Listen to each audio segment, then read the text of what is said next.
With Crown Jewel just days away, what will the WWE do on Raw to hype its Saudi show?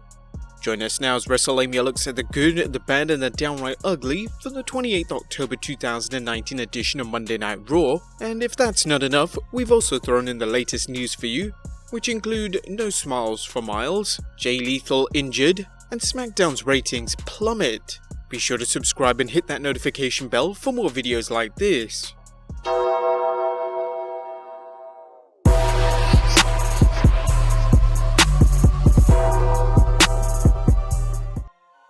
Paige is in the ring with her team, the WWE Women's Tag Team Champions, the Kabuki Warriors, and Paige starts putting Asuka and Kairi Sane over when Asuka grabs the microphone and speaks Japanese. Paige takes the microphone back, but then Sane takes it. Things break down as Asuka sprays green mist all over Paige's face. Wouldn't be the first time she got sprayed. Medical staff check on Paige, who is screaming she can't see. Becky Lynch runs out and attacks the Kabuki Warriors, and despite a 2-on-1 disadvantage, the man takes the fight to both women.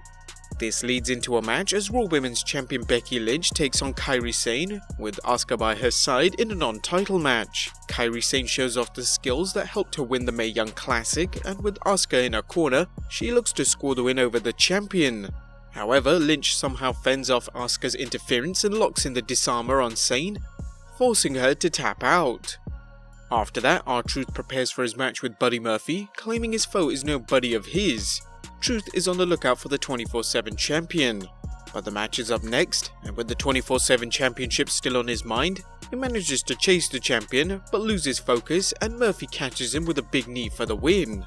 A promo for AOP airs, where they promise violence for the WWE's tag team division.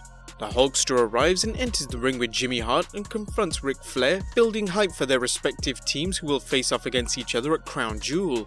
But instead of 5-on-5, we get a 1-on-1 match as Ric Flair's team member Drew McIntyre takes on Hulk Hogan's Ricochet, and the rematch from last week sees Ricochet on the cusp of victory when Team Flair's Randy Orton RKO's Ricochet.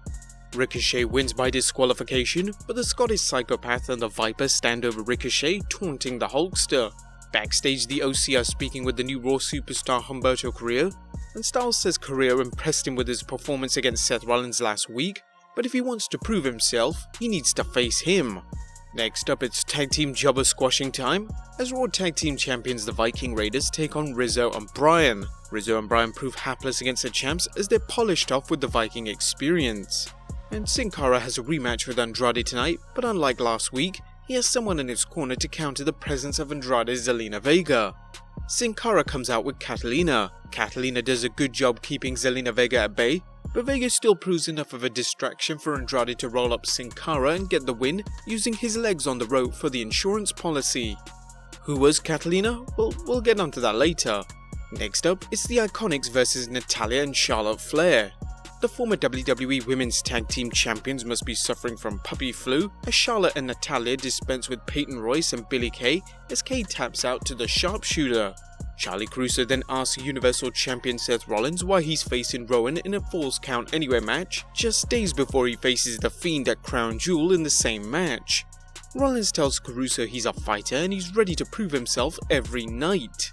That match is up next, and Rowan is a beast as he uses his significant power advantage to pummel the champ. Rollins' heart and a forklift turn the tide as he and a forklift operator lower a pallet onto Rowan and Rollins stands on top as Rowan counts the lights. There's a promo by Aleister Black as he ponders who he is, Madman or something else. Sadly, if you've seen one promo by Black, you've seen them all. Next up, it's a 1-on-1 match between Humberto Carrillo and AJ Styles, who's with Carl Anderson and Luke Gallows. It's an excellent performance by Carrillo, but he's not quite at Styles' level just yet. Carrillo submits with a submission. Styles then offers his hand to Carrillo, then yanks it back. Carrillo slugs Styles, but it's 3-on-1 as the OC begin to beat him down. Fortunately, the Street Profits run in for the save. And now it's time for the main event. Well, the King's Court with Jerry Lawler, or Divorce Court based on the way things are going between Rusev and Lana. Lawler tries to get to the bottom of things and Lana says her marriage to Rusev was all about pleasing him. She calls Rusev a sex addict and claims she cheated on Rusev because Bobby Lashley told her Rusev had cheated on her. Lashley shows up and Rusev begins brawling with Lana's new love. Rusev gets the upper hand, then demands to know what Lana wants. Lashley hits a low blow and gives a beatdown that sees Lana and Lashley gloating over a fallen Rusev as Raw closes out. But that was a quick recap. What about the good, the bad, and the downright ugly? Let's look at the good first, as number 1, staying focused. The WWE deserves credit for sticking to its current strategy, at least we hope it's a strategy and not a coincidence, of building new stars, even if it means doing so at a potential drop in the ratings. The strategy has the potential to make new stars and the fans, hopefully, get behind them, but it could cost the WWE viewers, as fans might not like what they see. It's a calculated risk, as the WWE still features main eventers like Seth Rollins, Becky Lynch and AJ Styles, so it's not as if Raw has suddenly become main event. Hopefully ratings won't plummet, but Raw should give this strategy time to play out. Number 2, an ambitious main event. The main event is further evidence that the WWE is trying to build new stars on Raw and get them over, whether it was last week's match where the Street Profits beat the OC, or last night's main event where Humberto Carrillo held his own against world-class athlete AJ Styles. As mentioned earlier, it is a risky move, but if the WWE creates new stars the fans care about, it will be worth it. But that was the good. What about the bad? As number 1, cooling off heel heat.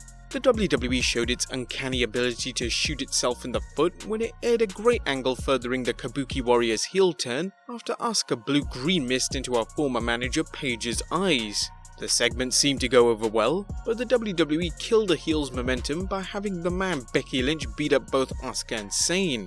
With rumours of the WWE wanting to book Asuka against Lynch, this was the wrong way to get started. Number 2, who's that? If the WWE wants to develop new stars, it needs to let the fans know who these stars are and why we should care about them.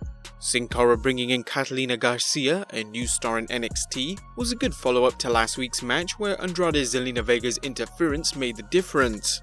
However, having Catalina come up short was a bad introduction and served no storyline purpose. The WWE needs to be more careful with its use of new stars. And number 3, too much rambling. Whether it's guys who have yet to work a match since the draft, the AOP, or part-time performers like Aleister Black, the WWE spends way too much time with them talking rather than backing up their words. It's getting old and it's doing nothing to get these wrestlers over. But that was the good and the bad, and luckily this show had no ugliness in sight. While the WWE made some mistakes, they seem like they're serious about making Raw into a top show without the top stars Smackdown has. If you can deal with seeing new wrestlers and wrestlers you don't see often on Raw, this was a good show. The show wasn't a home run, but it was consistently good. Putting the divorce court segment on last was likely a Vince McMahon move, and another sign that no matter how good a show seems to be going, Vinnie Mac always has to put some sports entertainment into the program. But that was a quick recap as well as the good, the bad and the downright ugly for Raw. Let's move on to some wrestling news, as no smiles for Myles. Looks like some fans are getting tired of Jordan Myles' increasing hostile rants against seemingly anyone and everyone in professional wrestling that don't see things his way. Recently, WWE superstar Titus O'Neil consoled Myles to take a different approach to fighting perceived injustice, with O'Neil tweeting, "I am 100% in agreement that the shirt is very distasteful. That being said, bringing others into this to vent your frustrations or issues that have nothing to do with WWE or the shirt is also very distasteful. If it's hashtag for the culture, don't attack those in it." Jordan didn't seem to agree with O'Neil, tweeting, "Why should I apologize for being honest? Why should I not voice my opinion and state the facts about the state of the business? I'm proud to be a professional wrestler, and I'm even more proud to be an African American. Stand with me and stand behind me." Myles' tweets calling Ring of Honor's Jay Lethal and Uncle Tom and Kofi Kingston Martin Luther Kingston led to some of Myles' supporters calling him out.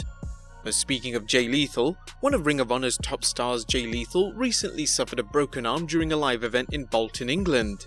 Lethal's arm was placed in a soft cast and he awaits treatment by an orthopedist, with Ring of Honor officials hoping he'll be able to compete at 13th December's Final Battle event. Next up, how is Friday night's Smackdown faring in the ratings? Well, the short answer is not very well. The latest ratings disaster saw the 25th October edition of Smackdown air on FS1 rather than Fox due to Fox's commitment to air the World Series, a move that likely led to the Blue brand's worst ratings yet since moving to Fox. The Friday Night Smackdown audience was devastated by shifting over to FS1 this past Friday. The overnight audience was just 888,000 viewers, the lowest Smackdown audience probably ever, dropping down from last week's 2,418,000 overnight viewers. If you've been following the news, you know Smackdown's ratings have continuously dropped since their debut on Fox. WrestleVotes reports, internally, WWE expected this past Friday's Smackdown to do similar numbers to what the show was doing on USA Network prior to the move. It didn't come close.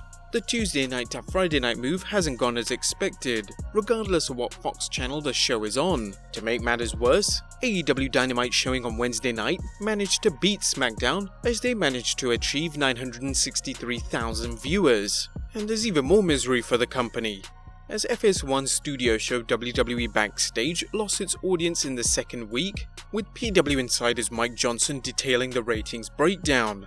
The second WWE Backstage preview episode, airing on Friday 25th October, brought in 426,000 overnight viewers on FS1.